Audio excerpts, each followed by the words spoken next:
Hey, everybody, welcome to this Board Game Life episode number 96, titled Being Picky. I am one of your fine hosts for today. My name is Rob, and with me, as always, I got my good buddy, Mark.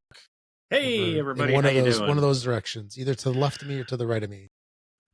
How's it going, everybody? How you doing? If I am everybody, then I'm doing well, thank you. It's another beautiful gaming day. Yes. Great gaming days end in a Y. Yes, they do. That's how that rolls. And how do we roll here on this Board Game Life? Well, we talk about board games, card games, not so much miniatures games. We really don't do RPGs, but that doesn't mean that, or not RPGs, like D&D and stuff like that. But doesn't mean that we might not one day. But we basically talk about anything and everything gaming, and then sometimes other stuff too. Yes. Yep. So yeah, today we're being a little picky about choosing a topic, so we came up with a topic that kind of will help you maybe be picky when we'll talk about it later. We'll keep people on the edge of their seats. What is he talking about? Yeah, exactly. You'll have to wait to find out more. Although I'll probably give it away in the description of the show. That's how it goes. Yep. That's going to be the spoiler. Everybody's going to know. It's kind of like on those YouTube videos where they give everything away in the thumbnail. Yep. Anyway.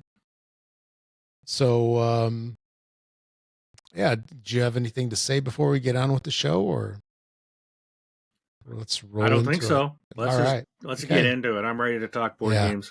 All right. Sounds good. Same here. So, we'll talk about board games in a brief second. Just real quick. We're on YouTube in addition to the podcast format. We've got a ton of videos out there that Mark's created. They're freaking awesome. Basically unboxing, playthroughs, reviews. He's got a pretty cool one now called, was it Mail Call? Wait, no, Mailbag? Mailbag, yeah. Called Mailbag, where he kind of goes through stuff, and that's the next one right there. Look at that. I'll be recording that tonight. And all its brown cardboard. And glory. let's just say I think there's 3 games in here. So then there'll be 3. There's the mailbag to show you what came in the mail. Mm-hmm. And then I do unboxings of each game as well to show you what's in each game. So that's like 4 more videos coming. Very nice. And actually, I need to correct myself. It's not cardboard. It's technically corrugated board. Mm-mm. I believe that's the distinction with those boxes. And let me give a quick preview here. Mm-hmm. Of course, spoiler. Because this video will make it out sometime tonight. So if you're watching this video on May 13th, 2025, then giving you a sneak peek, there's going to be an unboxing on May 14th of Dragon Eclipse. It's already set. It's already uploaded. It'll release at 10 a.m. Pacific time on May 14th. So this is a big boy, and I can't wait to start playing it. Does your craziness ever go like mine, where I actually weigh the boxes? Because I'm curious. I'm like, how much does this weigh? I don't have a scale, but this is up there with one of the heavier ones. That's for sure. I just had to show the lid because the box is way too big. Do you think it's heavier than Castles of Burgundy Special Edition, or similar, or Gloomhaven, maybe? I'd have to grab the special edition box, but you would think the special edition would be heavier because of all the acrylic and stuff. But this one has a lot of books, thick, heavy books, a bajillion cards, so it's heavy. Yeah, that's a mass there. Yeah. Cool. So yeah, look for that. It should be released by the time that you hear this. And don't forget to like and subscribe. That really helps us out, especially liking the videos. That helps us with the algorithm on the YouTubes so that more folks can enjoy the content just like you do. All right. So what have we been playing lately? So for me, I'll go first today. Okay. For me, I finally hit El Paso to the table, rolled it out to the table. And when I say roll out, technically, I guess you can roll it out. And I wasn't sure what to make of this because it's like the latest in the Great Western Trail series by Alexander Pfister and somebody else. I forgot the co-designer's name. But anyway. Johan Krenner? Sure. That sounds exactly right. It is, because I'm staring at it. Yeah. Because, yeah. Yeah. But it doesn't have a typical board. It is a board printed on cloth. And I mean, it's basically like playing on a kitchen towel almost.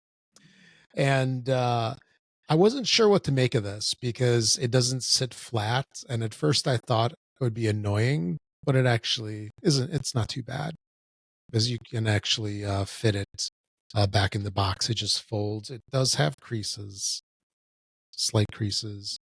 I don't know if I would iron it, but maybe that's a quick way to ruin your game by ironing it. But anyway. Well, you could try that and let us know.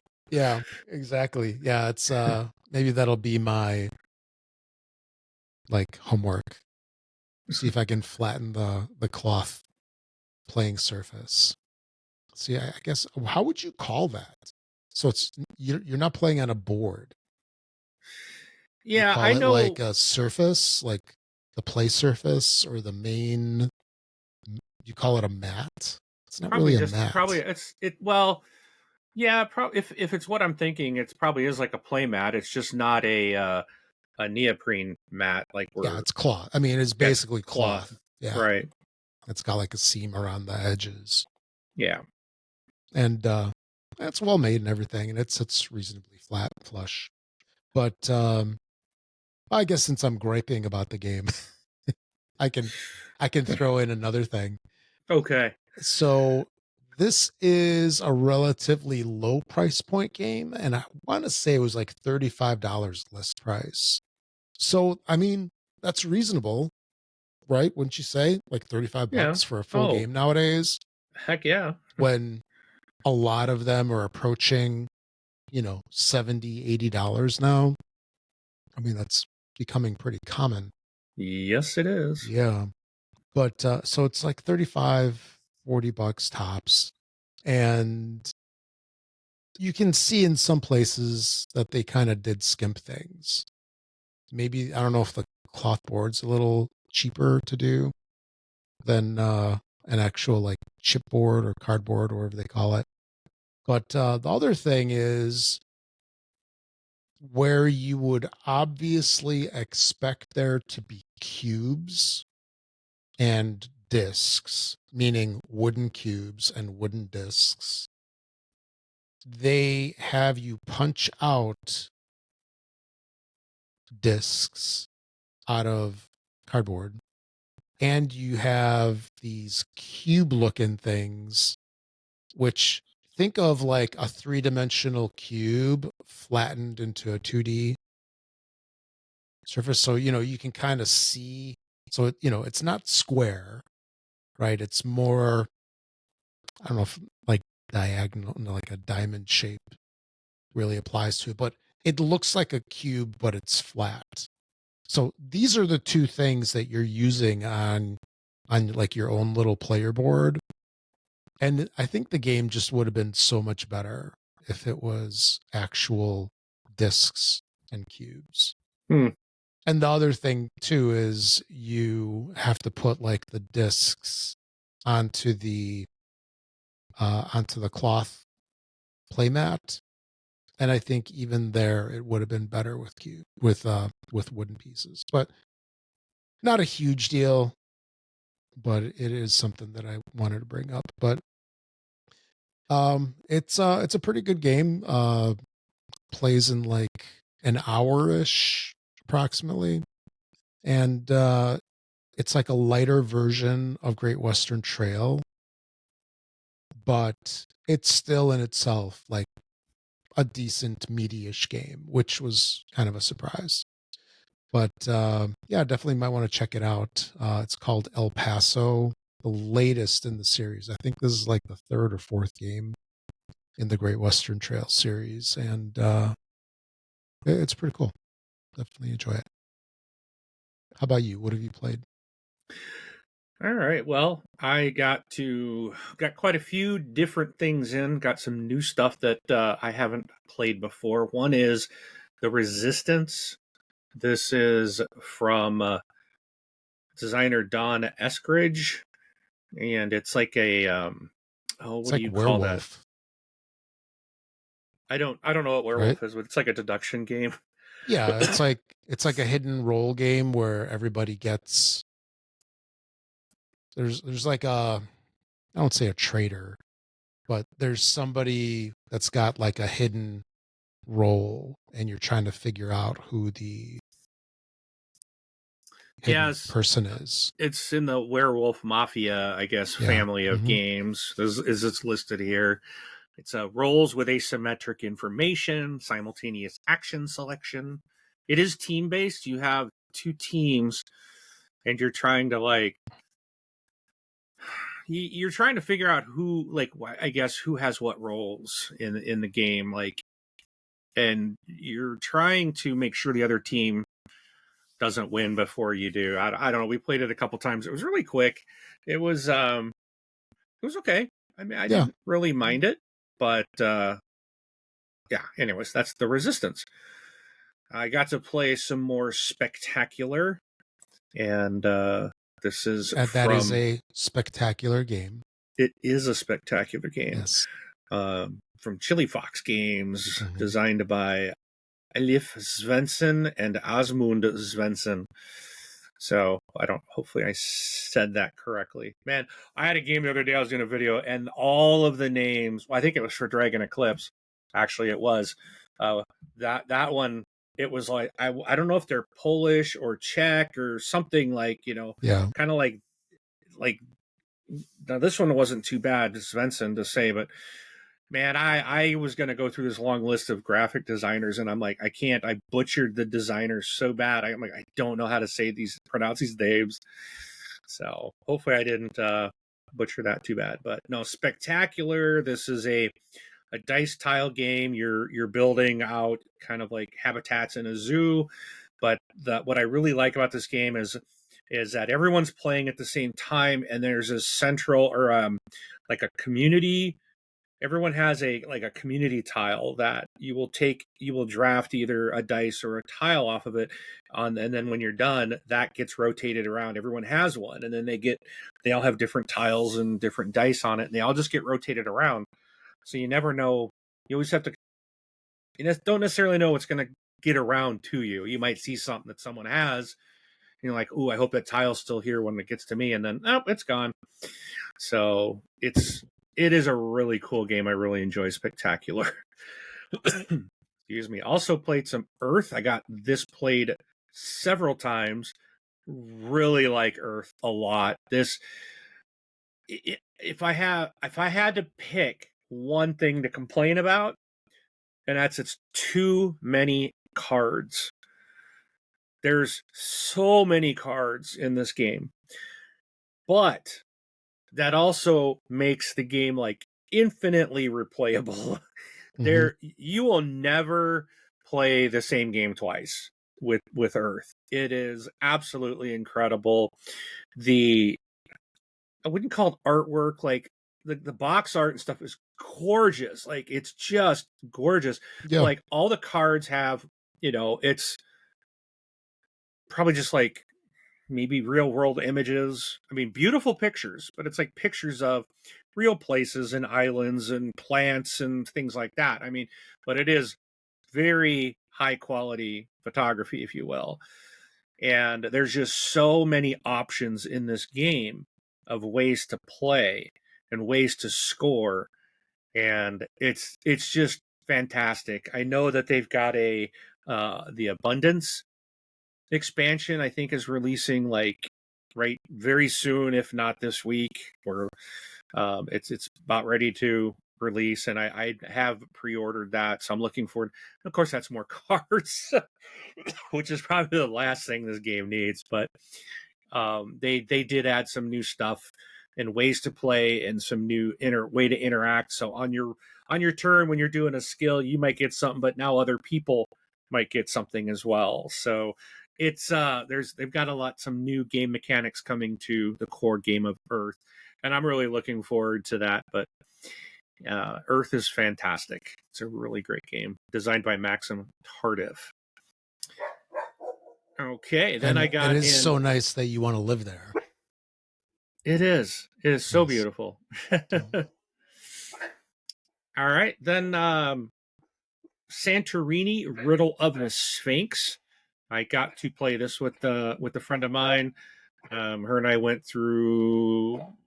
I played like I think myself through the first 3, maybe 4 missions. There's like 22 missions, I think, and then I took it over and to a friend, and her and I played I think 2 missions of this. So it's a cooperative campaign. You can play it solo, but you can play it.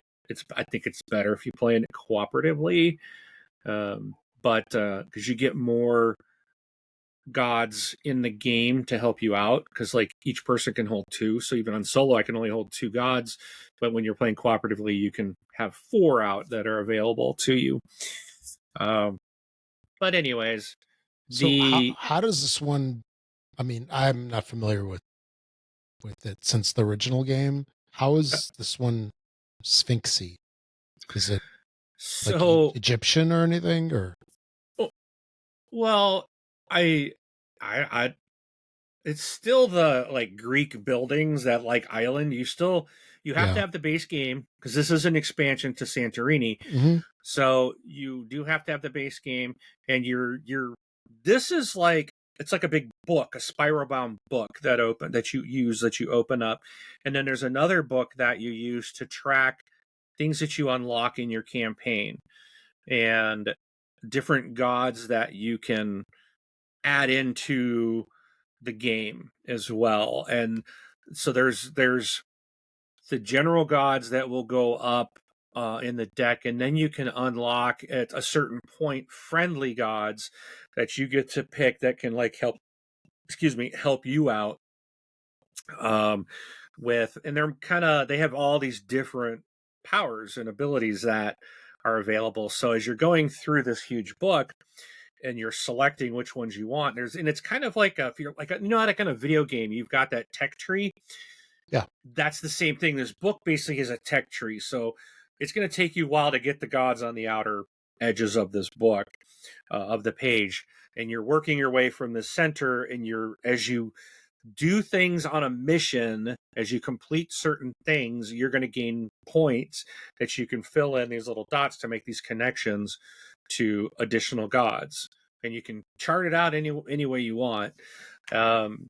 But those are the friendly gods that you're going to add into the game as you keep going through, and the game's going to get harder and harder. And you're still basically the map will show you where to place these like tiles out that will tell you here you've got to build the 1 layer building, or all the way up to a 4 layer, with the dome on the top. So you're having to meet all these objectives, but you have extremely limited supply of building pieces. So you start with just 2. That's it. And okay. the only way to really get them so far that I've seen is when you use a god, when you take a god card and put it in front of you, you have that ability, and you gain a building piece when you draft a god card.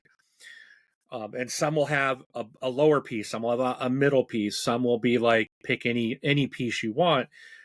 So you're drafting these gods, and as long as you don't use that building piece, then that power there are powers available to you for you to use, but the problem is this is really the only way to get more building pieces. So you are kind of always forced to use these gods. You don't get to really keep their powers around very long.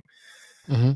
And then there's this other part of it that's called the Riddle of the Sphinx, where it's kind of like gambling. You roll this dice, and there's these 3 colored gems, like red, blue, and green.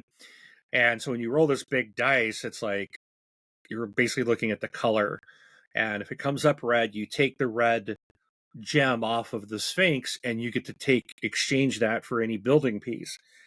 The next time you try to do this, if you roll red again, then you lose one of your workers off the board because you failed the riddle of the Sphinx. You failed in that gambling, if you will, little mini game. And if you do it a second time, then you lose a second worker and you lose the game. So you kind of, your very first roll against Riddle of the Sphinx is guaranteed to give you a building piece. After that, now you've got the odds are starting to stack up against you pretty quick. So you can easily get one piece from that. Then after that, it's like a gamble, and you could end the game real quick. So you need to try to complete the buildings as laid out on the board, and you got to be moving your pieces. So you have to be, you can't be building pieces that are not meant to be built. You have to move your character to where you need to be adjacent to something that you can build. And if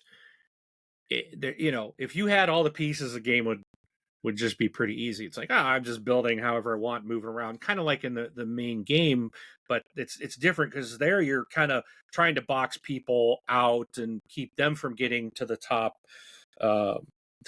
floor, right? Or the top level without a dome. This one doesn't have any of that. You're just building the little buildings and trying to build out and meet the needs of what the god or that mission is asking you to do.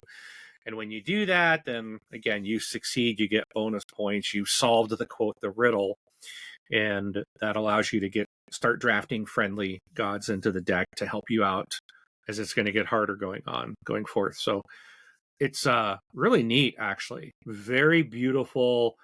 This is Roxley, so the quality is outstanding, and which is exciting because this box I have sitting here by my side is from Roxley. It's older games. They had a little sale that I kind of like. Okay, went and bought some stuff that I didn't have, and and of course I had to get the free shipping, so I had to buy a couple extra things. But it's a really fun game, and it's a really great co-op. But again, if you are a solo player, you can play it solo as well. You can play this game. There are modes for 3 and 4 players, because even as a single player, you're going to have 4 workers out on the board, and you're just controlling all 4 workers, and there's a mechanic that you can't move the same worker twice. So there's this little card that has like the white worker, blue worker, and there's like 2 of each. Or you can do Riddle of the Sphinx, or you can draft a god. That's like the 4 things that you can do. So you move this little, they call the Wanderer, it's this little plastic meeple, and you move him around. You select what you're going to do, and if you've already moved the blue worker, then you can't do that again. So you got to do one of the other 3 actions. If you are playing in cooperative, then 2 players, then each of you controls, like I would control the 2 white meeples, the other person controls the 2 blue, but then you're just going back and forth. But you still have those same, you can draft a god, you can move and build, or you can play the Riddle of the Sphinx mini game. So now if you're doing 4 people, then everyone's going to control 1 person, 1 meeple. And if you do 3, there is a card in there that kind of tells you how to play with 3 people. I haven't read that one, but it's probably someone's going to control 2 people and the other 2 are going to control 1, is probably my guess. So, but you can play up to 4, but this game is really best with just 2 people. So I was just looking at this, pictures of it. It looks like it comes with a Trapper Keeper yes, it's it's and from if you the old do, days. Yeah. yeah, so you can go back on our YouTube. I did do an unboxing of the main game because I did get the Pantheon edition. So the version because I have not had Santorini before, so I did. This was a recent crowdfunding that came in, and so they did like a re-release of Santorini, and I got the Pantheon Collector's Edition. So it has like all the nice bits, and it has all the expansions and stuff, I guess, that were released previously, all in this one big box. So I have a video of unboxing just that. And then the next video I did of unboxing Santorini. So you can see that it comes in like Rob said, a Trapper Keeper type of container. It just folds open, and you have like this magnetic flap that kind of closes the box. And Better than the Velcro. yes, much better than Trapper. Velcro. And so it covers up, you've got a flap that kind of covers this tray that holds some pieces and things that you need in this game. And then you've got, basically it's just flat, so that you open up the big book that's spiral bound, and you'll lay it down inside this little Trapper Keeper thing. And that way it stays in its little, it's not going to move around. It stays put essentially. But the only gripe I had was my 2 sides of my little Trapper Keeper, the plastic inserts that were basically glued onto the back, are offset. They're not perfectly lined up. So when you put the book in, one side sits up a bit because it's resting on the edge. Mine was not sealed or placed correctly, but it's close enough. It's not that big of a deal, but it's a minor gripe. But it's a really, really fun game, and another one I need to get back. I'll probably go through this and do this with my friend Eva, who you know. She was the one that we were doing this. I'll probably just, when she gets back in town, we're like, hey, let's get back and knock out a few more missions and go through that whole campaign with her. So she enjoyed it too. All right, next is boy. Next is Halo Mission Command. So, Rob, if you remember Gen Con last year, Upper Deck, they had like a big, huge booth area, and they were kind of showing like pictures of this, but they didn't like have the game, and they weren't demoing the game, which is probably a good thing. No, that's how if they don't demo it, that's how they sell more copies. Exactly. So it wasn't available then, but it is now available. And something the other day made me remember this, because I was like, oh, Halo, like a Halo game, and I wanted to see it, and I don't, we didn't get to see it there, and so I went to their website, Upper Deck's website, and saw that it was available to purchase right from them. And I was like, oh, okay, let me just grab this.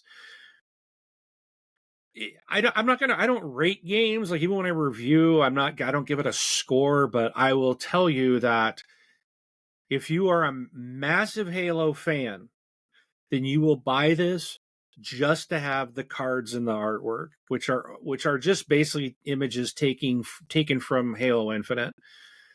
The game is terrible. And the card game is terrible. Yeah. Yes, the card game, this Halo Mission Command card game from Upper Deck is not good. It's extremely basic. It's rated, the weight is a 1.0. A flat on 1. BGG. Flat 1, yeah. Can you get lower than a 1? If you could, this game would have got it. Yeah. This is as basic as it can possibly get. Wow. I did play it just because even I played it this last week. You gotta. Yeah. I'm like, okay, this is going to take 5 minutes to play. The playing time is 15 to 45 minutes. If you're playing for 45 minutes and there's something wrong, like, I don't know, maybe you're playing with every mission in the game and it might take you 45 minutes. to complete every mission that they give you, but it is so basic of a game. It's boring. There's the only cool thing are the cards, like just looking at the cards. So this is something I knew that I told her. I said, when I brought it over, I said, this game's going to suck. I appreciate you playing this with me. I need to play it, and then it's going to sit on my shelf and it'll never be opened again. And that's exactly, and it was exactly what I thought it was. Wow. I do not recommend this unless you just want to have it sit on your shelf with your Halo collectibles or something like that. Do not get this for the game because there's basically no game. You are matching symbols. So you will get a mission card that shows like a soldier icon, a gun icon, and a vehicle icon. And so when you have a hand of like 3 cards, so you start with like 2 cards, and then all of the cards are mixed together in the middle of the table, and it is just a 2-player game. I take that back. You can play. I'm sorry, it's 2 to 5 players. Gosh. So you have your deck of cards in the middle, and you basically on your turn you take one card off the top, and then you play a card from your hand, and you place it down in front of you in your quote timeline. Now the icons on your mission card, you will see them reflected on the cards that you have. You have to play the card in your timeline in the exact same order as it is on your mission card. So like my very first turn, I was first, I played like a soldier. Boom. Okay. Now the next player goes. They draw a card, they play a card on their timeline. Now, once cards are in the timelines, then things like the weapon cards, and it doesn't matter. They've got like the needler and the shotgun and the rocket launcher, but they all do the exact same thing. It's a weapon, and a weapon will like destroy a card in another player's timeline, which messes up their mission, right?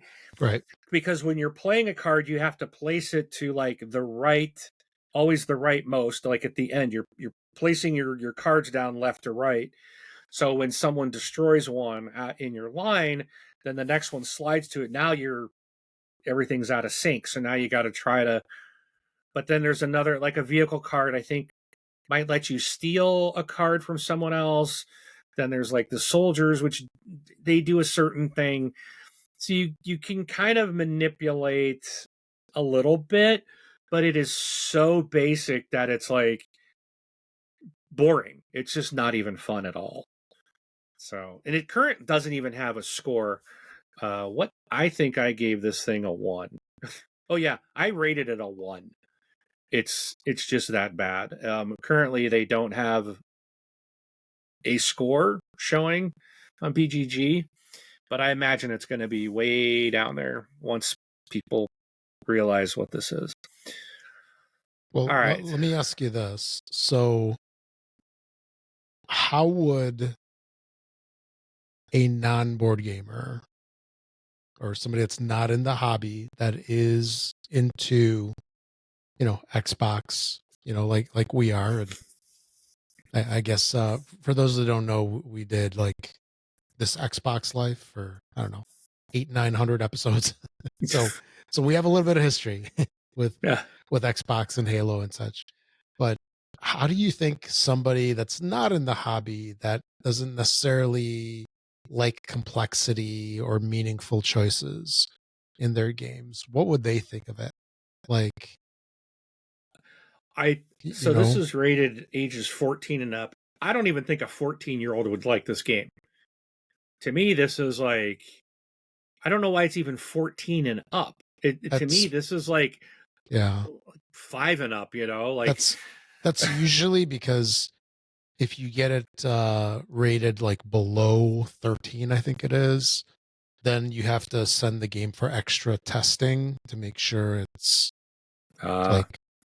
like non-toxic, safe, and all that for kids.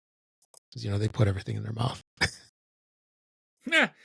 2 people rated this. Okay, so I noticed here you can click. So 7. There's been 7 ratings on BGG on this game, including yours. 2, right? Including mine. 2 people gave it a 10. 1 gave it a 9.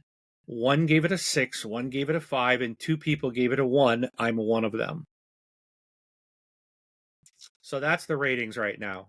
Are two the 10s and 2 1s. So if you take those out, then you've got a 5, a 6, and a 9. So you take the highs and the lows out, you got a 5, 6, and a 9. So average that out, you're probably going to be around a 7, which this game is not a 7. There's no way. I think the algorithm on BGG does do some kind of stuff like that. Like they discard the highest and lowest to prevent people from gaming the system. It does something. Yeah, And the comments are just making me laugh here. I didn't even realize this was part of BGG. Yeah. Amazing game. Got the chance to play this over the weekend, and it was fun. A nice strategy game that's easy to learn, definitely accessible for all ages. Was that the designer? It's probably, probably their freaking. No, that sounds like fake. It's fake. Like the reviews we see on Amazon. Yeah. For the product. So this is and then the next one was like great simple card game, super easy to pick up and teach, solid filler game.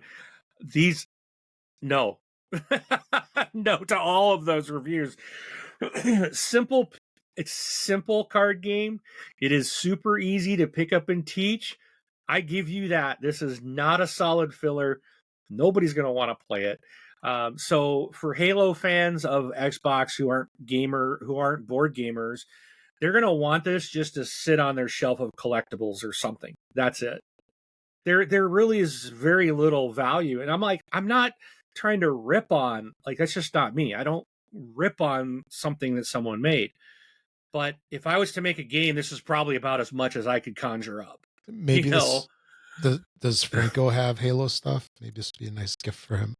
Oh, yeah, I'll take it to him and go, here you go, buddy. Put this with your Halo stuff.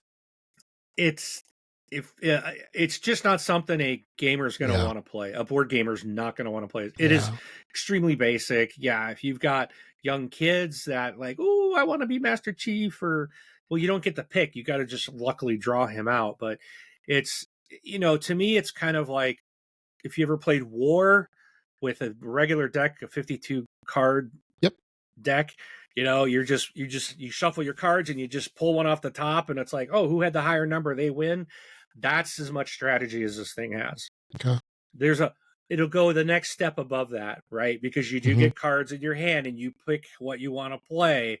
So there is, if you want to call that strategy, it's very, very, very, very, very light. I gotcha. So have you gotten the Gears game that came out like last year? I do have it. I do have Gears of War, the card game. Is that I have better? not played it. I have not had a chance to play it. Well, at this point, I bet it's probably better. Well, I would say yes, just on the fact that it's actually a much bigger box. Yeah. Like the Halo card game comes in one of those like that you would buy off the, that they hang on the little hook at like Target or Walmart. And then you try to open up, and it's a double wide one. So when you try to open the lid, it rips the sides down of the box because it's cheap cardboard. Yeah, the Gears game is actually in a real box. So I think there's a lot more to that. Maybe I'll have to pull that out and compare it. So at one point I had the Call of Duty card game as well, but I think I purged it because I never got it played. And but anyways, let me move on. Yeah, I was looking to see if I had one of those in my little small card game drawer, but nope. So now moving from a very light, very lame game into a massive game, Oathsworn Into the Deepwood. Oh boy. We had 4 of us attempted this. Wow, this is tough. This was a tough campaign game, and all of us kind of walked away. I think this gets compared to Gloomhaven a lot, and I think our initial our initial thoughts are we like this better than Gloomhaven. But man, it was tough. But of course, Gloomhaven, our first mission was the very first time we played was really tough too. This has a very unique mechanic. Unlike one thing I didn't like about Gloomhaven is like how you kept losing your cards, and then you'd have to rest to get some of them back. But as the game went on, you kept losing cards, which I get was a timer. But I didn't like that. This game, as you play a card, it goes down into either like the 1, 2, 3, or 0, 1, 2, or 3 spot around your player board. And so basically that's kind of a timer, a way of trying to get how kind of a cooldown for your cards, but Okay. you can sort of get everything back. There are ways to move things, and I forgot what they call it, like flow or something. I forgot what they call it, but you're able to move your cards at certain times, move them down like a cooling off. But at the end of your turn, anything that's in the zeros spot does come back to your hand, and you got to try to get your other things to cool down, at one at a time. Right. So there's abilities to do that, or things that game mechanics that do that. So you can get all your stuff back into the game. But yes, the game is really, really tough, pretty brutal. The boss, and just we got overwhelmed. It was just like the very first boss was like, my gosh, tough. And so it took like, was it 4 hours, I think, our first play, just one mission. Oh, So wow. and we failed, so we're gonna have to play it again. So, but I think we're gonna skip the town part. We're just gonna replay just the encounter, which is the boss battle, the next time. And if we can win, then we're gonna move forward in the campaign. So, but Oathsworn Into the Deepwood is a new campaign we're now doing. I'm playing with 3 other friends, so I'll be talking about that. You'll hear that throughout the coming weeks, months. All right. Next one I played was a game, I think, Rob, you may have played this, Jamaica. Yep. It's a oldie but a goodie. It is a very good game. I really enjoyed this. It's something I picked up at a local con that we went out to not too long ago, and the people that were putting it on, it's another game group just from another town just north of us, and a bunch of people were selling some of their older games. They had an area so the people putting it on, people could come and sell their stuff. And this was one that I saw that I picked up and hadn't had a chance to play it yet. So I finally got this played. And this game, now this is a simple game, but very fun game. I really enjoyed this. Plays 2 to 6 players, and it's basically a racing game, but with pirate ships, and you're going around the island of Jamaica, and you got just a couple cards. Again, hey, look at this. You have 3 cards in your hand. This is the way to do it, Upper Deck. This is how you make a game that's fun to play with when you only have 3 cards in your hand. You are playing these cards out, and you will do 2 actions. So whoever the active player is, they roll a dice. They roll these 2 dice, and then they pick which one is the morning action, which one's the evening action. And then everyone's going to use those dice to do the actions that on the card they choose out of their hand to play. So you might be moving forward, in the morning, and you're using the first dice. It can be anywhere from 1 to 6. So you might be moving some spaces forward. You might move spaces backwards. You might be gaining food or gunpowder or gold coins. You're going to need food to feed your crew as you're going around. When you're out in the sea, you're on certain spots that represent out in the open ocean. Then you got to feed your crew, and it tells you some need 2 food, some need 4. So depend on where you're at. Then there's these places that you can go to find treasure. If you're the first one there, you can get the buried treasure. If you go into port, as you're going around, if you're in a port city area, then you're going to have to pay gold for being in the port. If you land on another spot with someone else there, you immediately go into combat, and then you're rolling the combat dice. And then you're given the ability to choose, do you have any gunpowder on board? And for every gunpowder that you use before you roll the die, you choose if you want to use gunpowder and how much. each one you use adds one more to the total of the die. And so the attacker will do this, and then the defender can see what the result is and then decide, do they want to use gunpowder if they have it? And they can add as much as they want that they have, whatever they have in their hold, and they can roll the die, and whoever ends up with the high number wins. And then there's a couple things they can do, but one of them is they can steal all the goods that are in one of the enemy's hold. So maybe you can grab a whole bunch of food or a bunch of gold or a bunch of gunpowder or, things like that.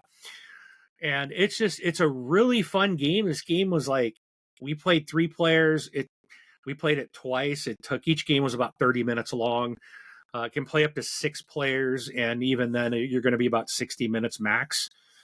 And it's a really fun game. I'm going to be bringing this one now to Game Group, and I want to play it with 6 players.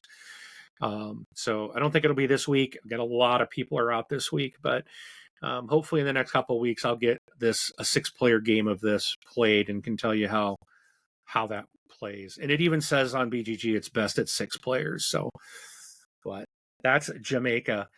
Next I played some more. Go ahead. Thing about Jamaica is this is a classic game. This game is 18 years old, I think.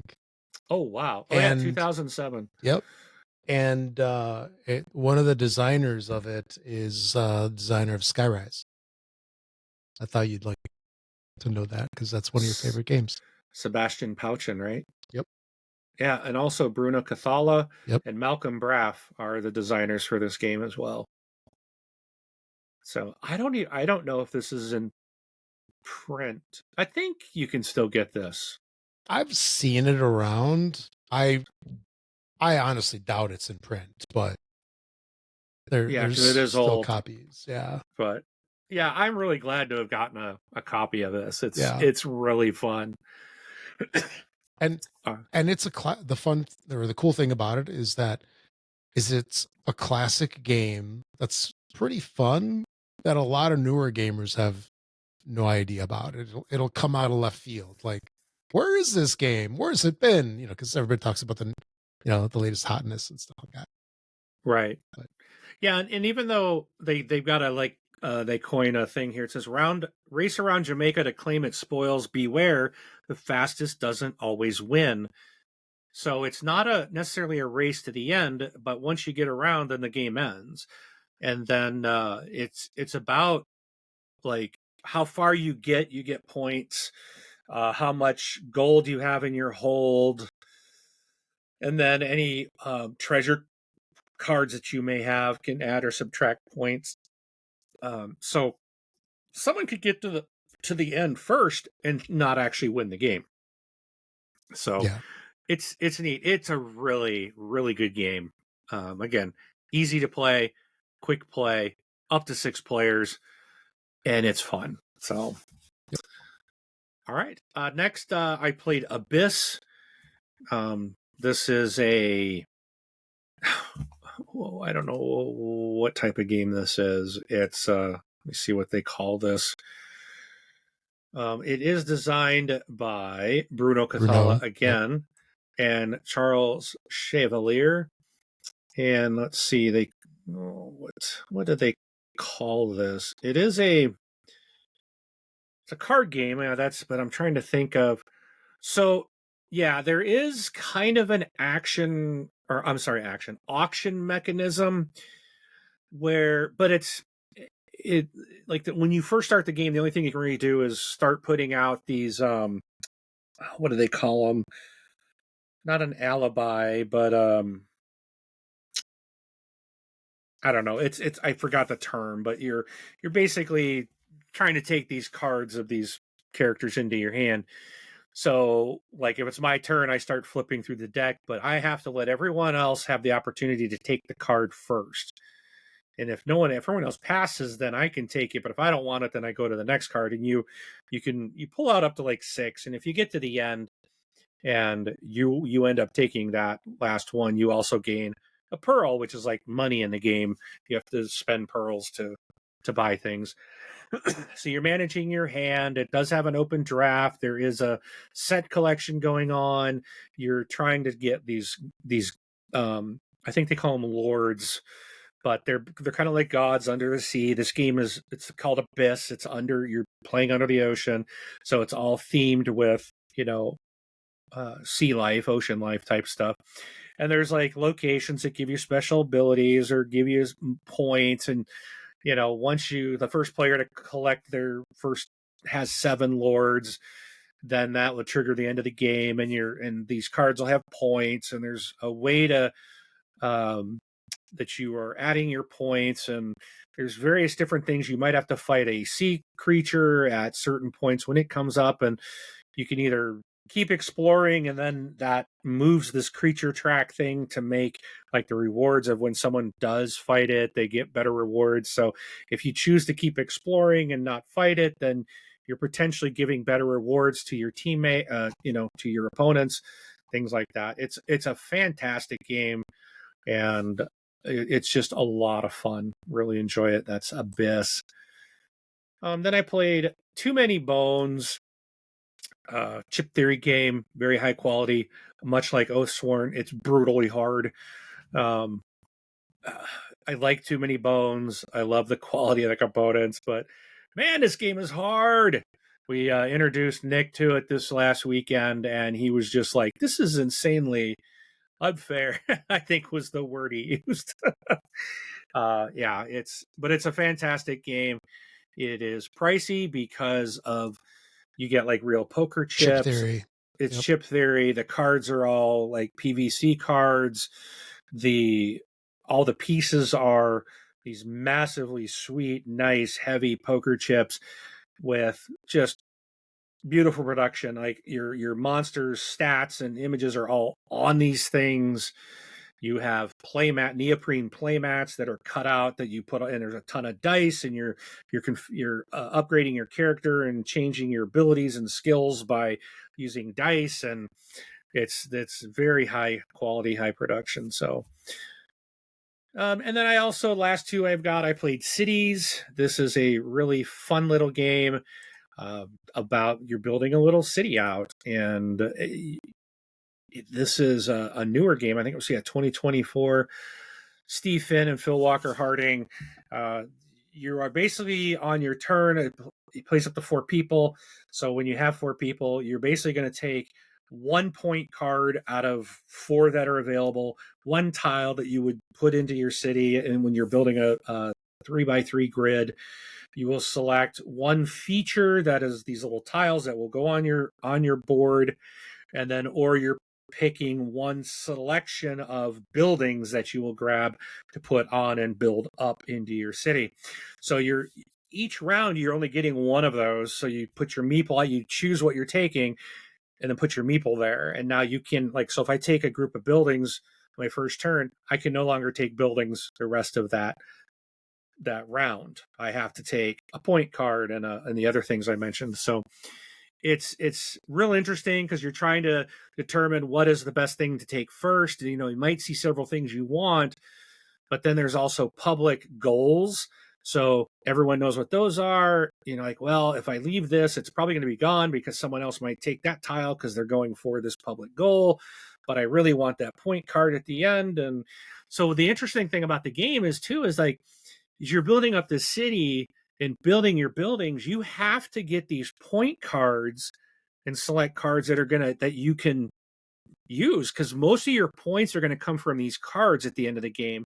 But yet the way this game plays, to me, it always feels like that's kind of the last thing I'm always looking at is the point cards, and it's probably should be one of the main things, which you're trying to balance when to take something. And so it's a really cool push and pull that way.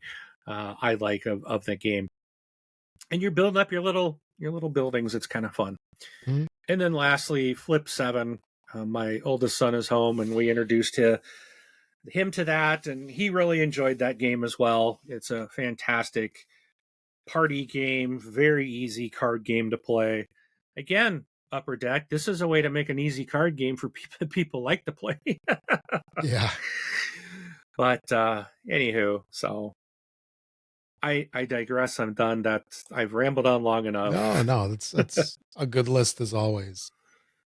Good games. All right. Almost all good games. Yeah. Only one stinker in the group. Yeah. And So the one that would have been nicer if it was better. But hey, yeah. what are you going to do? They can't all be winners. So Exactly. But just in case you're wondering how to contact us, there's a whole slew of ways you can do that. You can send us an email at contact@thisboardgamelife.com. You can also comment, like, and subscribe on any of our videos that we have. And there's videos on BGG and YouTube that we have. And then we also have a little voicemail widget on our website where you can leave us an audio recording, or heck, you can even just email us a recording of yourself. Great way to do that is like through your voice recorder on your phone. But yeah, just a whole slew of ways to contact us, and you can also do it through our website as well. But let's cover the news real quick before we get over to our main topic of the day. So I had a couple of things that I threw on here. So one of the more interesting and exciting things is if you're going to be going to Gen Con, the Gen Con list.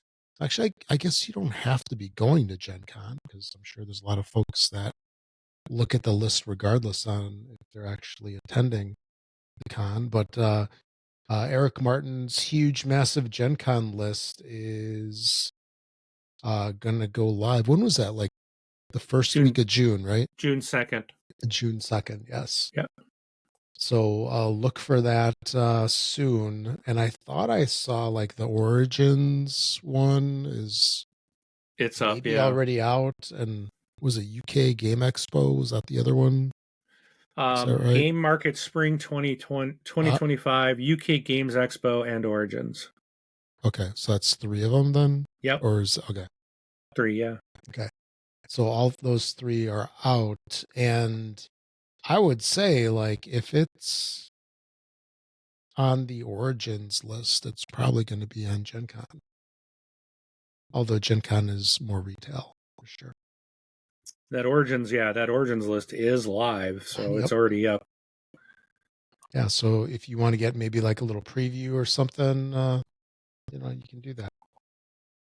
So another thing that's pretty cool is Czech Games Editions, aka CGE, announced their releases for the year. They had a video event, you would call it that, a little while back.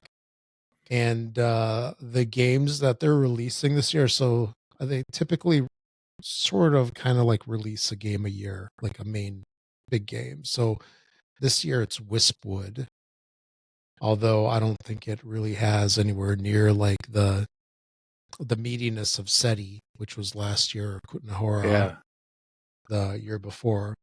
But there is a SETI expansion that's coming out. It is called Space Agencies.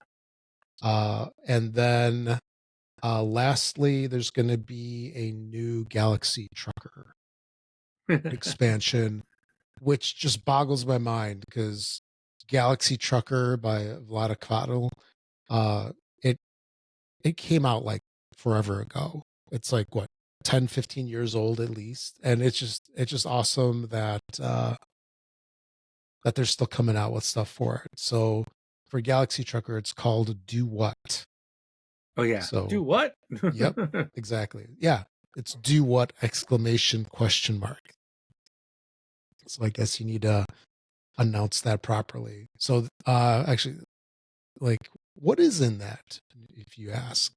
Well, it's 2 modules. What's in that, Rob? Yeah, it's 2 modules, including missions, which challenges the players with hazardous cargo, nasty super cards, and insane objectives.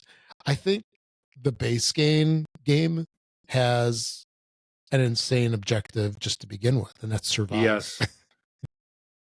This is a punishing game, but in the end, you're like, actually, that was pretty cool. And then VIP astronauts who offer cash to comply with their whims, and there's also a turn-based mode. So that's kind of interesting. So release dates: the Wispwood and SETI releases are going to be for Spiel later, in October-ish. Yeah. Which means we'll get it in April of 2026. Yeah. Galaxy Trucker Do What is going to be coming out at Gen Con. So that's the CGE news. But I am looking forward to the SETI space agencies. Mm-hmm. I wish this was coming out at Gen Con because I would definitely pick one up. But this is coming out with it's going to introduce they call asymmetric organizations. So like I guess you're going to pick an organization. It kind of reminds me of, I think, Terraforming Mars. You're like picking an organization, and that's going to give you like a unique ability and strategic advantages and starting conditions that will basically change kind of how we are going about searching for aliens. And it says they also have 3 new alien species, which is awesome. I knew they were going to do that. And over 40 new project cards that are inspired by real world initiatives, which I think is cool. Oh, wow. Yeah. These will integrate seamlessly into the main deck, providing even greater variety and strategic options. They also have quick start cards that are going to be added in for use with the organizations. This will let you skip the slower opening round and dive straight into the action. That'll be interesting to see how they do that. I don't know. But they've introduced also an extra layer of asymmetry during setup and can be used to further accelerate games in lower player counts. And then finally, they are introducing signal tokens. It's a subtle but meaningfully new mechanism that enhances scanning efficiency. So there's really quite a few things coming in to this, which I'm looking forward to. So maybe they'll have. Go ahead. I was just going to say, SETI is an amazing, fantastic game.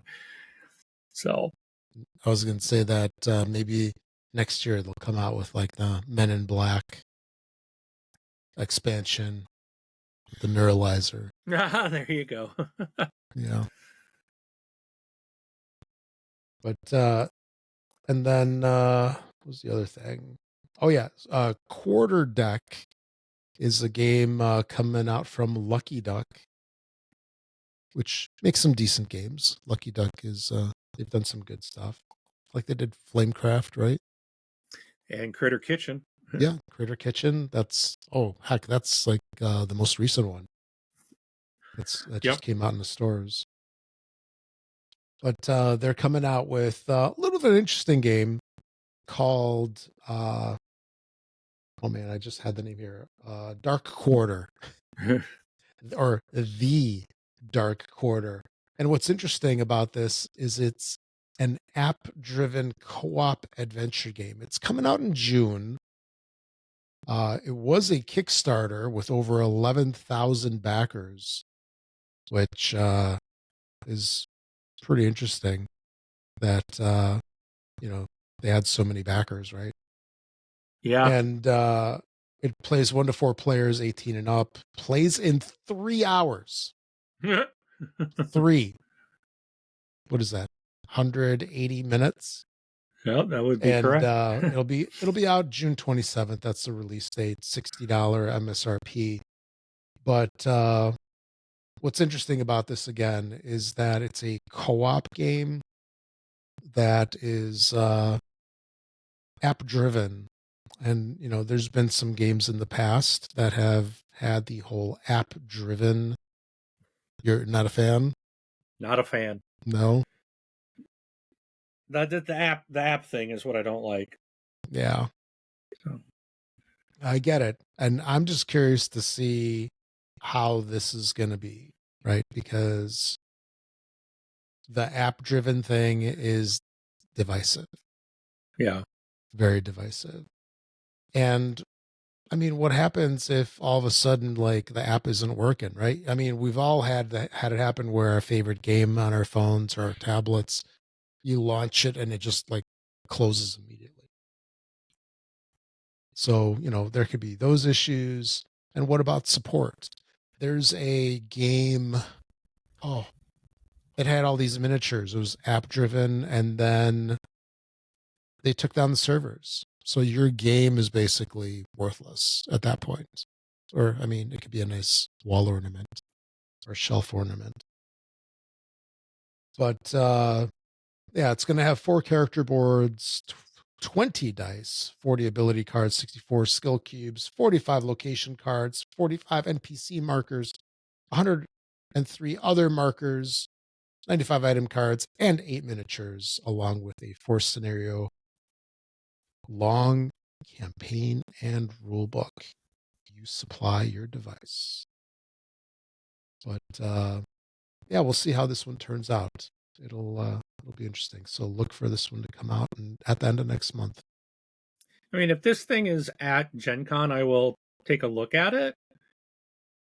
But I guarantee it'll be out, right? Because it's supposed to release a month before. Well, I mean, if they're there, if Lucky Duck's there showing it, we know some companies have already pulled out of Gen Con and conventions. So that's what I meant was if they're there to show it off, I'll check it out. But again, the whole app thing, I've seen too many games where are app driven and then the apps get pulled or delisted. And I mean, granted, if you're buying this game, you're hopefully going to play it in the next year or two and it won't be an issue, but it's not something you can come back to like Jamaica, 20 years later, I can still play it.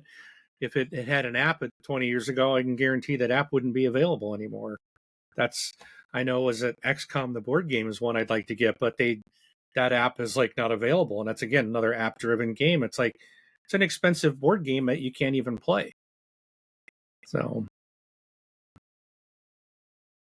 Yeah, I was just looking at the listing on GameFound. It's at that site. It scares me to go there. Mm-hmm. Last thing you want to do is poke around. It's whenever you go to GameFound, you want to do a surgical strike. Just go in for what you're doing, leave. Yeah. Yeah, so they say it's a digital hybrid board game. The app acts as a game master, adding context and narrative to every action. It also presents you with highly detailed artwork and gritty descriptions of every character you meet. Also, an atmospheric soundtrack of Dark Orleans plays in the background, setting the tone for your supernatural investigations in 1980s Louisiana. Actually, with the late pledge. Oh, looks like late pledges are over. Or maybe not. Yeah, they're pretty pricey. Anyway. So I will just, before I get hate mail. Yeah. So for XCOM, the board game, I do see just a year ago, someone did in the forums was saying like, and this is another problem too, is even if it doesn't get pulled, they were able to on the Android install the app, but then it says it's not compatible with or they were trying to. It said it started up and it runs okay, but now there's a message saying not compatible with the latest version of Android. Yeah. So again, that's going to be probably the same issue with iPhones. Is they're going to get out of date even if you can download it. It may not run. Or you're going to run into problems when they're not supported because these game companies aren't going to keep updating these apps. Right. Now, someone did reply a year ago saying you can go out to fantasyflightgames.com. You can download the PC version of the app, but that's not going to necessarily do you any good if I'm not going to be playing the board game at my computer desk. See, that's where I don't like these whole app driven things. Right. So there might be some others. I'm not going to sit here and peruse all the forums, but that is kind of the issue. It's like we're going to be an app driven. Well, maybe if it was web based driven or something, that then I can open up, a browser on my device, my tablet or my phone, and then get to it. That would make more sense than having an app that's not going to be supported after a while. So, yep. All right, and then lastly, it's going to be a quick hit here. Seven Wonders Dice coming out in September 19th, 2025. It's like, how did they not have a dice game already? That's a great question. It's got, well, they solved that. That's what probably somebody said. How do we not have that? Let's fix it. And here we are. We have the solution. So if you don't have enough Seven Wonders games on your shelf, now you can add one more. And that's it. All right, on to the main event.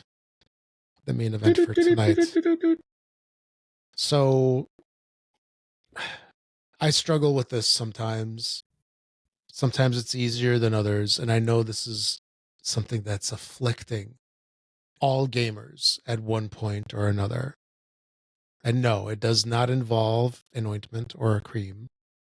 This is the incredibly difficult decision of how do we choose the games for certain groups, people, events, etc. So I don't know if you saw, Mark, I put a list down of some of the most common scenarios, and we'll kind of just rattle through there and then kind of maybe do like an overview at the end. Wow, look at that. Yeah, I've been busy. So let's start off with 2-player. Do you find it difficult to choose a game for like when you're playing with like a 2-player scenario? Like, let's say if you're playing with one of your kids, or let's say like if we're doing this board game Life Con, right? And you're choosing a game just for like you and I to play. Like, I don't find that hard because I'm normally picking it based on what I think the other person may like. Okay. And I'm saying this as it's coming from, I'm picking it off my shelf. So if it's on my shelf, I probably have played it or have enjoyed it because it's still on my shelf, or it's something I want to play and I just haven't played it yet, but I had enough interest to buy it. So 2 players, I'm thinking of what the other person may enjoy. And I would say that I do the same thing. However, I'll add a little more nuance to it. And that's that it's also a game that has to play well 2 players. There are 2-player games, right? That is an easy thing. But then you've got some games which, they might say like, 1 to 4, 1 to 5, 1 to 6, 2 to 4, whatever, but they don't play well with 2 players.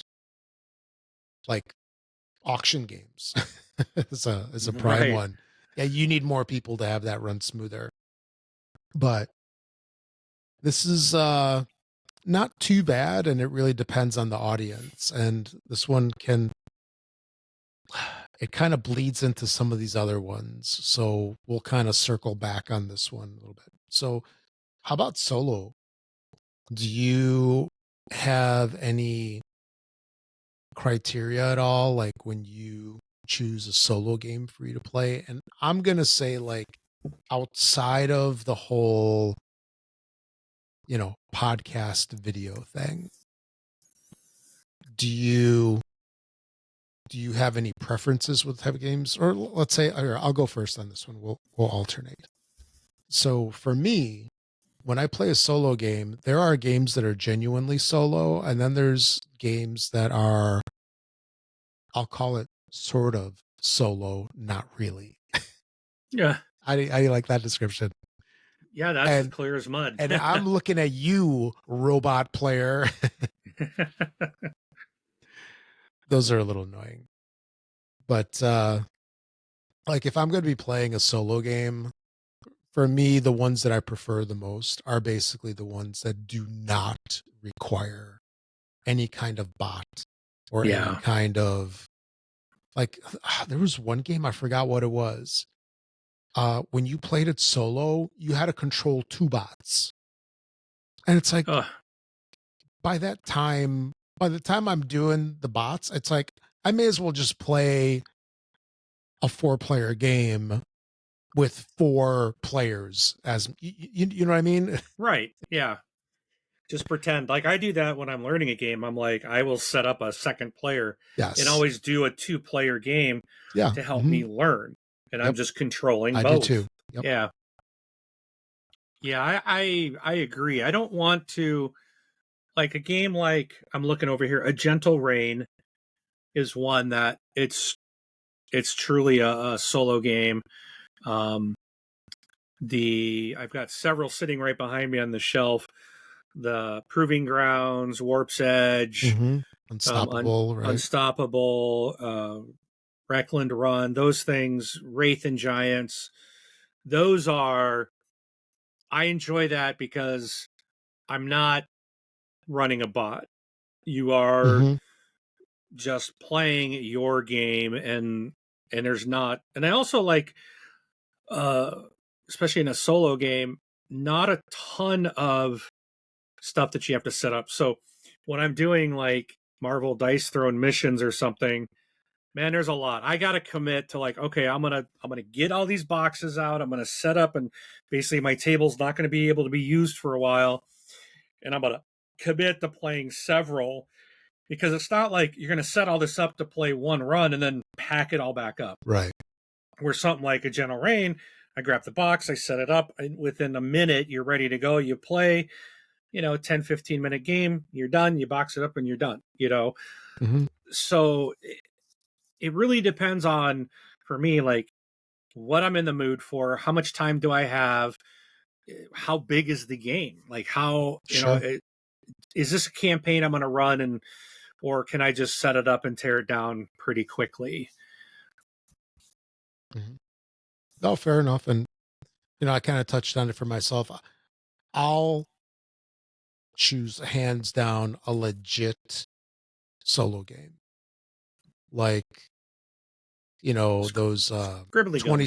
20 yeah, sure. 20 strong Fridays, another the Unstoppable, etc. Those are the ones that I enjoy the most because when I play solo, I'd rather not play as another person, whether it's a bot or another player. Yeah. Final So, Girl's another one that's a yeah. great, Oh, yeah. Mhm. great. It's solo only, but that goes into the category of it's got a lot of setup. Yeah. And it's a table hog and Surprisingly, for such a small box, yes. you'd think it'd be like hardly any setup. Oh, look at this. It's so little. Yeah, Well, no, it's not. unless you have the whole season box. That's a whole different thing. Well, yeah, that's yeah. Yeah. But there's a lot in there. All right. There's a lot happening out in front of you. Okay. Now, this this scenario, this situation is likely the most difficult, I think. What do you do to choose a game for somebody who's not into the hobby, who maybe played a game called Monopoly 20 years ago, and then they loved it so much that they didn't play another game for 20 years? Yeah, no kidding. But it's like, what would you do for? I know I want to say a new gamer because it doesn't have to be a new gamer. It does not mean like that it's anybody that's into the hobby whatsoever. There you go. That's your Dragon Eclipse is your go-to. The box is so big it would scare them away. Yeah. Oh yeah. That's a great one because It's so you hard. there no, I don't think it is for someone newer because there are so many options available to us But today. there's so many caveats to that. You know what, if it's someone that's, I guess I think of it as like someone's willing to play, you know, and I have a lot of options of what, like, the next category. I get crap from some of my people at my work because I bring in the easy stuff. I'm not work from my game group, that I'm always bringing in the easy games, the light games, and Sure. Those are fun. Yeah. Those are fun, and that's what I think. That's what that's what get people started. And we do have people that show up to our group that we've had people show up to, like, well, I've played Hearts, or card game, right? Or Exploding they play Kittens. Scrabble. Yeah. No, not even like anything new. And it's like, so we had to play things like Flux, or some very more simple, what I would call like gateway games. And I always like to have something around that is an easier game for everyone for people that maybe not into the hardcore. I don't want to play Twilight Imperium tonight, Sure. And there are a lot, and I think there's some really good ones. So I look for not so much what they're interested in. I just try to bring something that, like, okay, might appeal. Something like Tower Up comes to mind. Is a very simple, but there's a lot of mechanics and a lot of things in that game, but it's also got some tactile stuff. And I think that's also helps a new gamer, is if you get a simpler game like Tower Up that lets you touch pieces and build and moving these little meeples on your board, and so you've got a player board and you got your main board, but it's not overwhelming. Getting to touch things and being interactive with and working with other people, not cooperatively, but just everyone working and building on this thing, and then also having people willing to just they understanding it's a learning game, and you got to keep that competitive person out of it, that just has to win.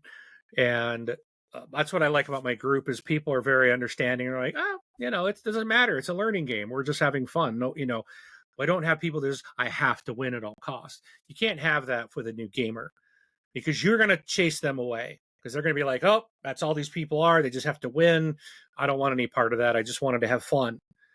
So not only the game has to be fun, but you got to make sure that people that are playing to that new gamer also understand, let's not chase them away.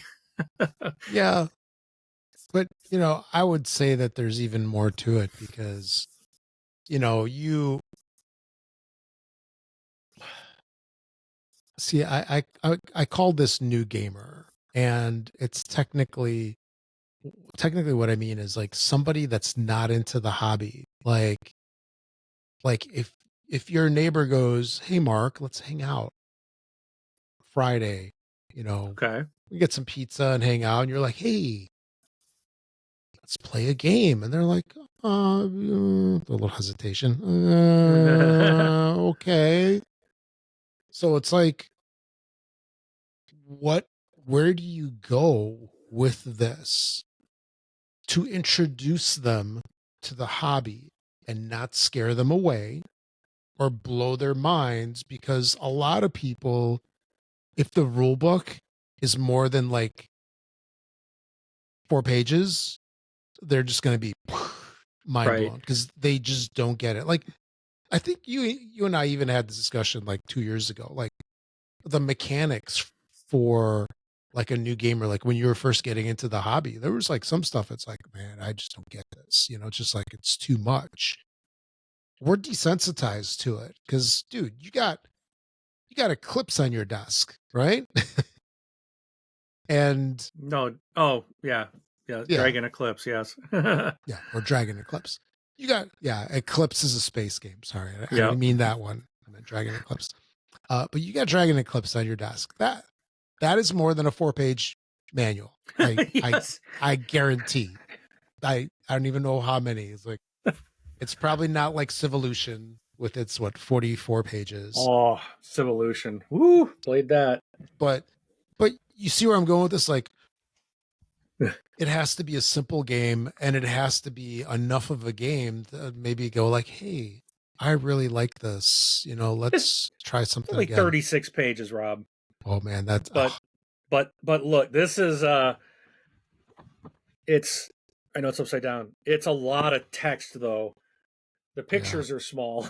The print is small, so It's like a GMT game right there. it's gonna be rough. Yeah. No, but you see what I'm saying? It's like Yeah. it has to be something light, and it has to be something simple-ish. Almost But party game. Just not even. that can be I mean, played. But party games are more. They're not a lot of rules. They're easier to pick up. They're yeah, and you can do some like what is it called? Super Mega Lucky Box. sure. It's essentially bingo, but a really fun type Yeah, of. yeah. Mhm. It's super easy to learn, and again, you're getting anyone can play it. It's not hard. It takes Dude, just a minute to that- explain it. You just said it right there. That is a perfect example of how to choose a game. Use something familiar to them. Yeah. Whether it's roll and move, bingo, as few mechanics as possible, probably, right? Mm-hmm. But at the same time, we want it to be interesting enough for us as well. I actually had good luck with Azul, actually, as a first time game. And that surprisingly went okay. See, now that surprises me because I think Azul's a little bit. It's a little more, but that's a little heavier than. It's definitely not a light game to teach someone, but it is a really good game. Mm-hmm. And for this particular instance, my buddy had already played Ticket to Ride. His brother has a couple games, like Ticket to Ride, Catan, the typical games that we would expect. I'll say like beginner gamers to kind of get into. So he had been down that road. So that's why I went with Azul. But Ticket to Ride is, that's another good one. Yeah. So that's when you hear like, yeah, I played some kind of game with trains. Right. Ticket to Ride. Yeah. There can only be one. Even though there's a lot of train games out there, but that is the one. Now, that really, I think, is the modern day Monopoly, isn't it? Maybe. That's a very, very popular game. It is. Millions of copies sold, right? Like 20 million or something. There's probably 100 different variants of the game too. Yeah, it's like, so yeah, very much kind of the modern day Monopoly. But so now, yeah, that's a good one because it's not hard to learn, and it's again you're playing. You got the tactile thing. You're touching the pieces and building your routes. You're only dealing with a few cards at a time. Yeah, I think it's a pretty easy rule set. You can teach that really easily, and I think it's appealing to people. Now, one aspect of this that is can get a little hairy, a little rough, is when you're dealing with somebody that's not a gamer that you're trying to get them into gaming. I've tried in the past to like, they like this hobby. They like this. Yeah. And then you try to shoehorn a game in. That doesn't work well. Like, for example, like I know this one guy, he keeps bees. So he's beekeeper. Got a bunch of hives. Or is that an apiary? No. Anyway. Mm-hmm. Right? You and your apiary. There's no apes. There's no apes. That's redonkulous. But no, and then it's like, okay, I have to get a bee game. And it's like that might be a little premature. Right? No, like if you're trying to introduce somebody into gaming and then you're like, oh, they like bees. Let me do apiary. Yeah, bad move. No, that's too much. That'll blow their minds and they'll never want to play another game again. They'll be like Monopoly 20 years ago all over again. Hmm. How about hardcore gamers? What do you like to do with that? So when you're playing, let's say with somebody or with a group where they're like, if it's not at least a 3.0 weight, like they want to play a 3.0 game as like an opener Yeah. for the night. No kidding. And yeah, Or like as a the higher palate the better. cleanser. Yeah. Yeah. Because that's I a don't risky one. That's a I risky one. I don't have to worry about this because I do play with hardcore gamers and they bring the hardcore games. Okay. Like I So said, I get often kind of teased yeah, that I'm bringing the easy stuff. So, and I mean, they like him. The guy's always, yeah, he's a great guy. He's always giving me crap about it. We joke back and forth. And sure. I got him last week because I forgot what we were playing. It was something very, very simple. And he's like, give me crap Civilization. about how easy the game was. And then midway through the game, he asked a question. And I looked at him, I was like, dude, it's not a hard game. And everyone, including him, started laughing. So, but I don't really have much. I don't have really hardcore games. That's not really where I'm comfortable. I do have like Brass Birmingham. But to me, that game is, I'm still haven't figured it out. I need to play it a couple more times. And I wouldn't consider Castles of Burgundy like a hardcore game, even though some people might. Yeah. But like, I think of like some of these hardcore games are just a lot of Euro stuff, a lot of older stuff, things that just take 3-4 hours minimum. The brain burners, they were playing Darwin's Journey. I think they were playing that last week, and I almost had to play it. Thankfully, someone else showed up, and This one? Yes. I just Yeah, picked that it up. one.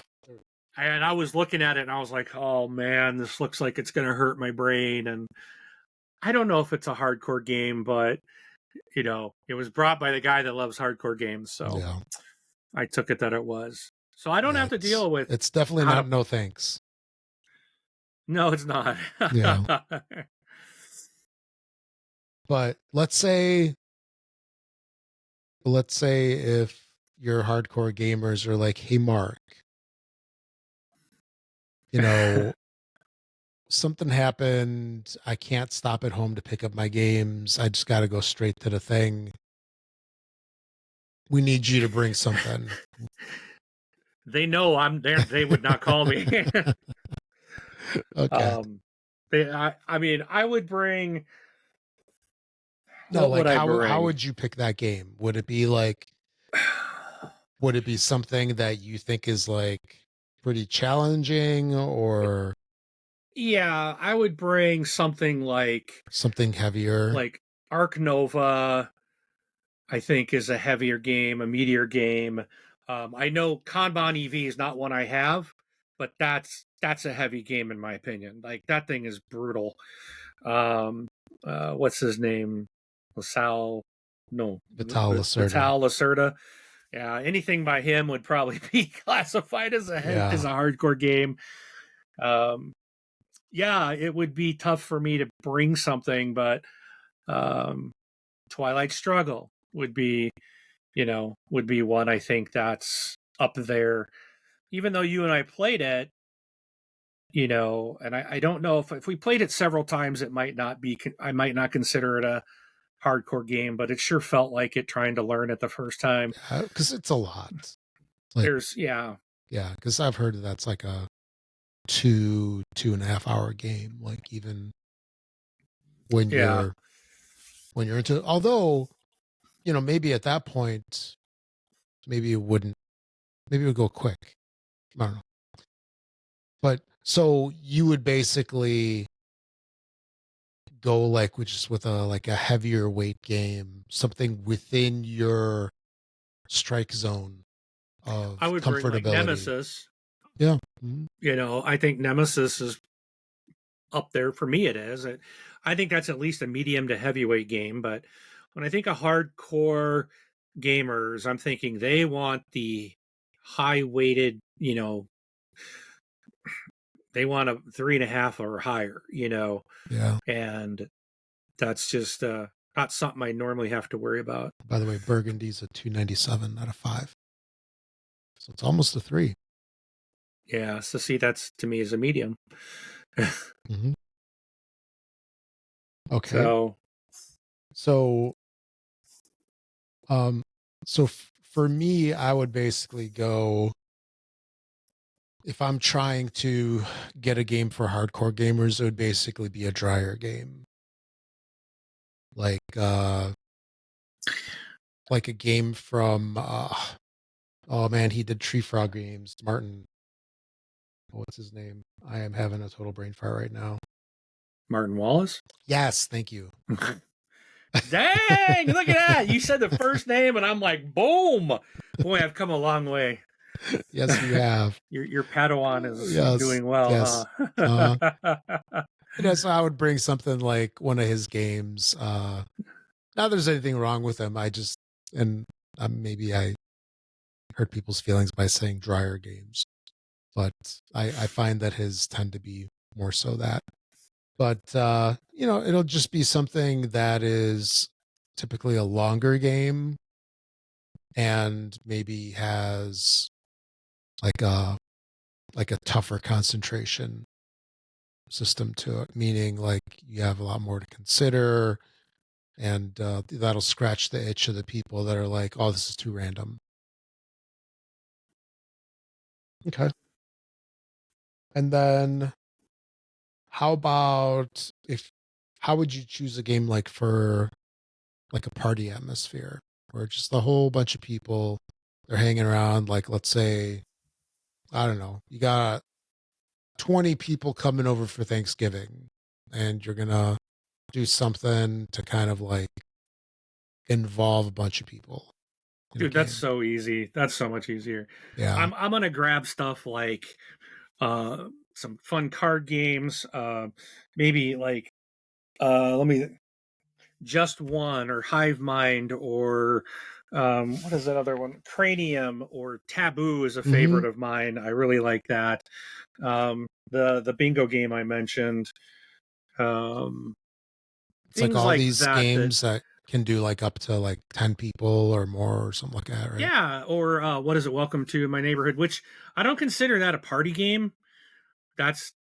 Welcome to is not a. That's more of a party game for gamers. Is how I would say it. Oh yeah. But no, things like Tapple is another good one. Just things that are designed for larger groups. Codenames, depending on the size of the group, Codenames is another excellent one as well. The party atmosphere is just so much easier, I think, to you can just like, I'll take this, and you just grab a bunch. And normally they're not large games outside of something like Cranium, which has a board and clay and car. That's a bigger party game. But and I don't even know if you consider that as a party game. I don't know how many people it does, but I classify it as a party game. But because it's more of like a what was the old one? Pictionary, something like that. It's just you can have a lot of people do. There's so many different types of games out there that are available for party games. Oh, absolutely. And by the way, XCOM the board game app is available on the iStore, Apple, or whatever it is, the App Store. So, okay, so I guess it's still there. So I'm gonna lump party atmosphere and larger group together because those kind of go together. How about with kids? Let's say like young kids. How would you choose something like, you got family coming over or something like that, and it's like either you're gonna have a game for the kids to play by themselves, or it's sort of like, hey, two grown-ups playing with, 1 or 2, 3 kids, whatever. I've got a couple games. Preteen. Yeah, I've got one. trying to remember if that was it. I think it was. I think I've got the one. I'm looking at it. I can't remember if that's the one. I think it is. Called Evil Bunny, and if that's the game I'm thinking of, I should look it up while I'm sitting here at the computer. But we had a big group of people over once with a bunch of kids, and the kids were playing, and it was something like you're getting these eggs, and you're passing like these eggs around. I don't think that's the right game. I don't think that's the right one. I think I got the wrong one, but it was like the kids were having a great time. Like you're picking like who gets eggs, and you're passing these things along, and like at the end of the game, it's like whoever ends up with like the most eggs. So you're kind of just like, but you draw a card, and it's like you've got to send an egg here or to there, and your pile keeps getting lower, and and it's like really super simple. Oh yeah, this is the right game with the golden eggs. You're attempting to collect all the games. So they call it a Mario Kart of card games, or just a simple. Sure. Yeah, it's just, and it's fun. It's fast paced. It's and you can play this up to 10 players, ages 7 and up. So, I look for stuff like that. That was the only reason I have that is because it was like I think my first crowdfunding game, and it was inexpensive. Yeah, And it was when I was just getting in. You got that. Yep. Yeah. So now I would not, and that's probably the only thing I have that would be kind of fit that young of a group. But I do have like Captain Flip is something that, preteen would be tough. But other card games. So basically, it's got to be light on the decision making and not too many choices. Don't Llama would be a good one, because you're just having to you're playing a card. It's either that number or one higher, Right. Yeah. Oh, there you go. Something like that. I want to say that there is one danger with this, and that's having a game with some cool little pieces, because then you get the kids starting to play with the game pieces, like when they're not taking their turn. Yeah, that is maddening. Yes, it is. Even when teenagers do that. Yes. Even when adults do that. We were playing the Abyss the other night, and I was relaying to Eva because she hadn't played it before. And then when Nick had taught us before, you get these pearls in these little cups, these little trays that come with the game. And everyone just sits there and they're like swirling the cup, and so that the pearls are swirling around in the cup like this, just and it's like, would you stop? They make so much noise. It's like, stop playing. And these were all adults. Mm-hmm. Or you think that they're adults. Are any of us really adults? I mean, we're all playing games, right? We're all kids. I don't even pretend to be an adult. Oh, maybe at work I do.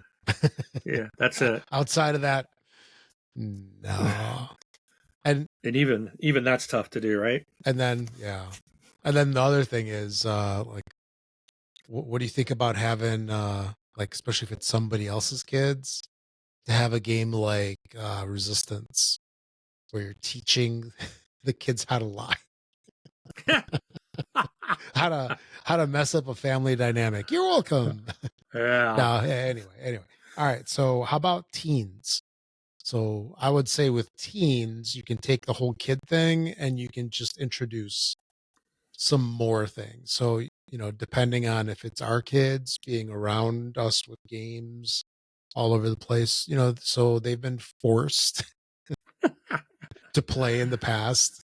I'm not going to say that they've been welcomed to play, because I know with my son, it's like anytime I even suggest playing a game, he's like on the verge of tears.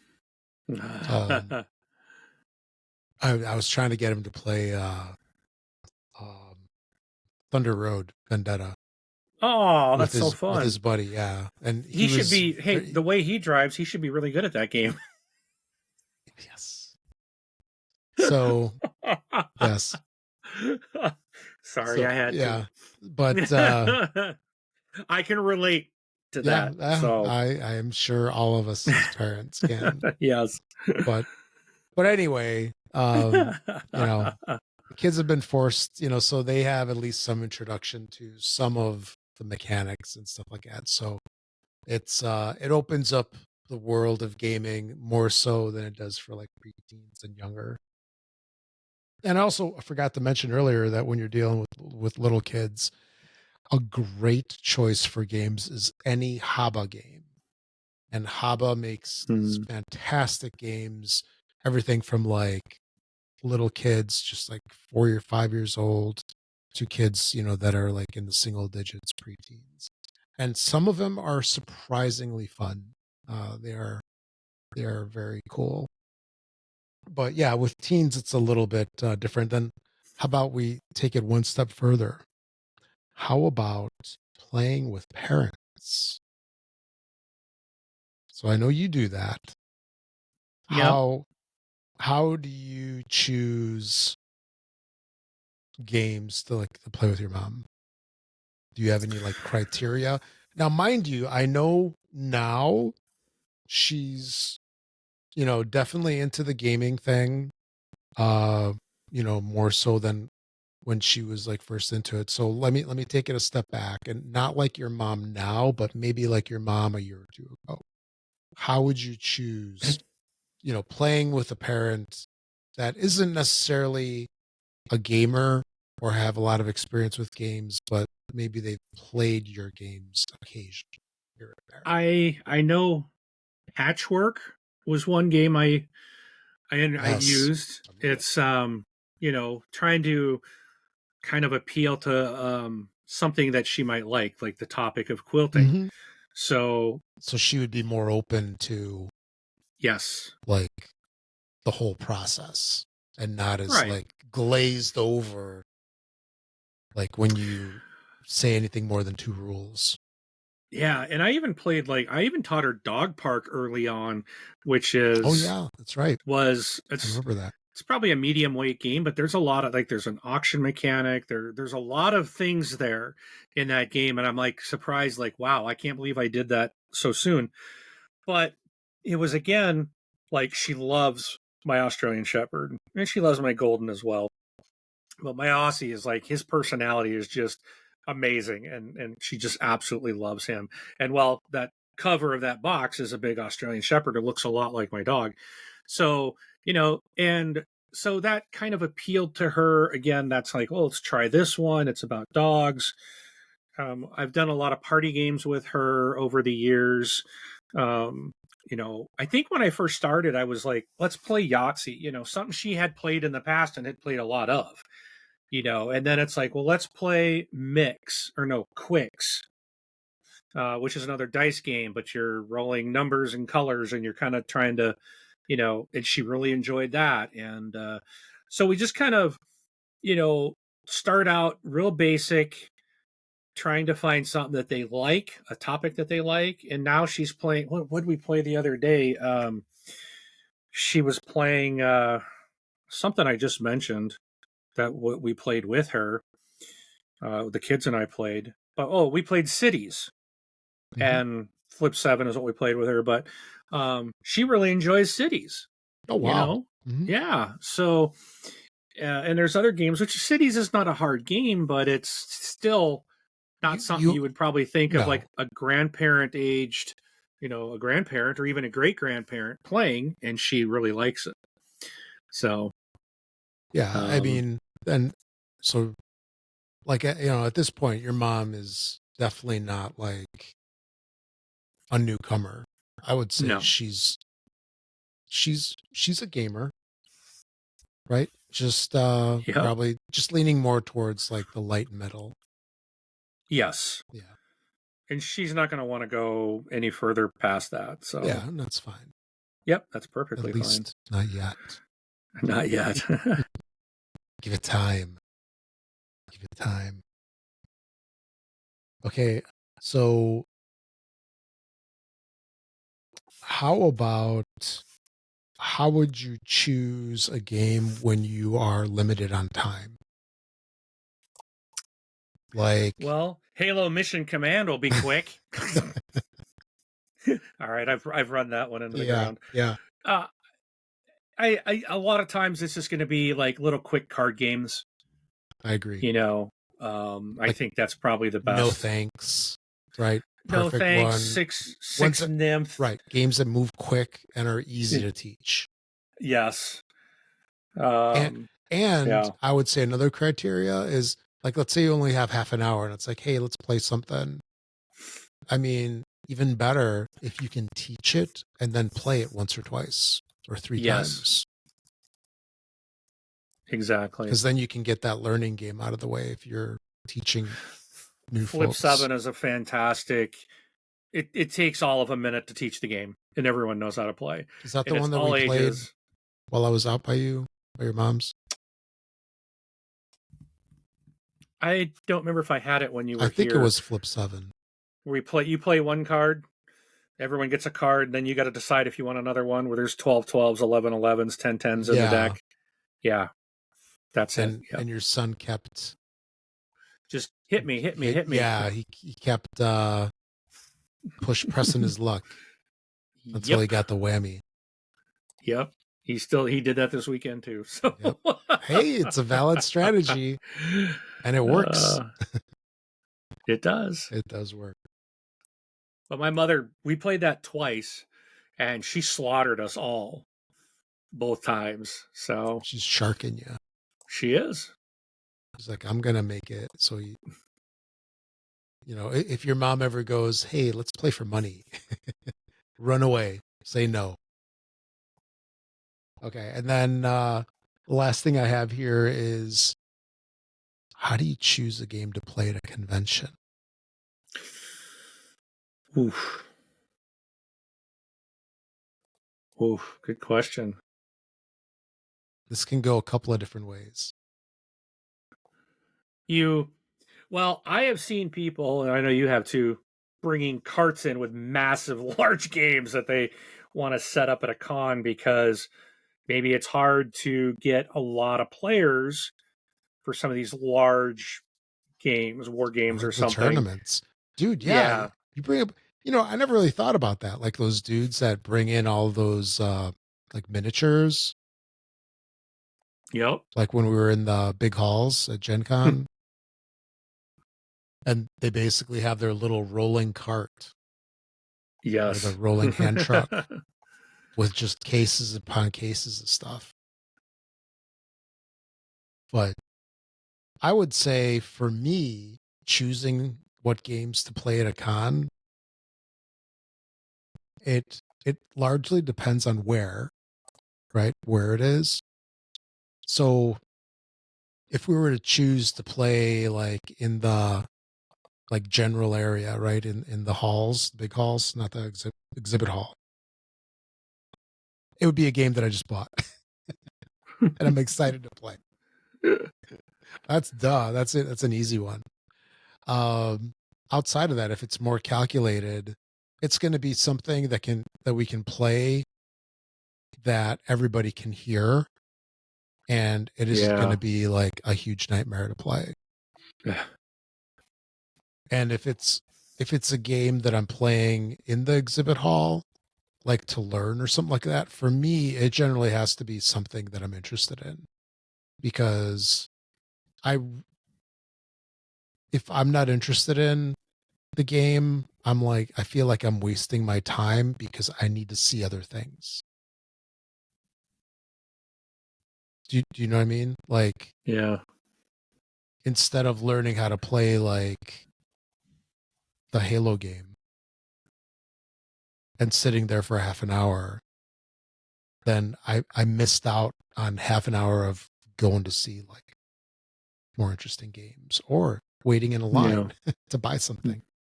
Well, you can play games too if you bring small card games or something simple. Like I know, was it Love Letter? Like the guy, they played it in an elevator or something as the story, how he sold the game to the publisher. Okay. But it's like 13 cards. I mean, at cons, like you said, the lines are a great place to play games. Speaking of which, that was my first written review on BGG. Funny story. Oh, Yeah. Many moons ago. yeah. But yeah, there's a bunch of criteria for that. And a lot of it has to do with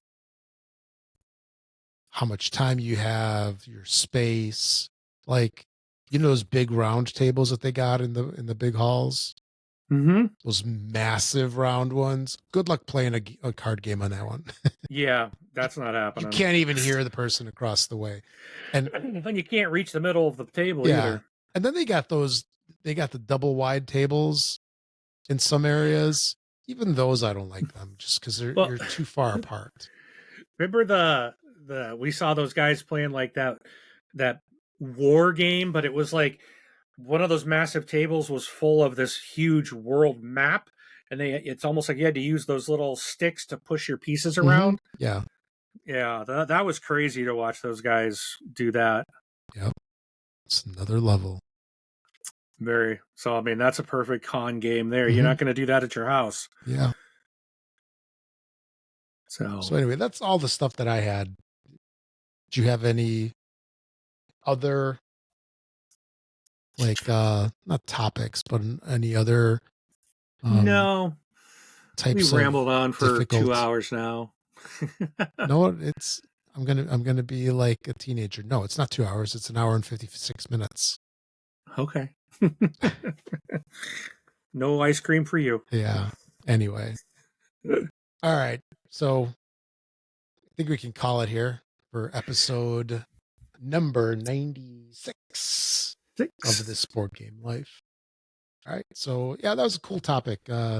Definitely choosing games isn't always easy. Although sometimes it is easy because it's the newest game and you got to play it so you can discuss it on the show or do a video. Because we definitely do get in that trap. But otherwise, there is a little bit of a decision making, and it's not always an easy decision. True. Yeah. Yeah. True that. So, let me ask you one question here. This is going to be actually no. I'll ask you this afterwards. Never mind. Not in the show. All right. So thanks for listening, everybody. Episode number 96. I'm Rob. We'll catch you all in 2 weeks in two. And I am Mark. Appreciate you for showing up. Don't forget, hit that like button. All right. Thanks so much. We'll see you at the table.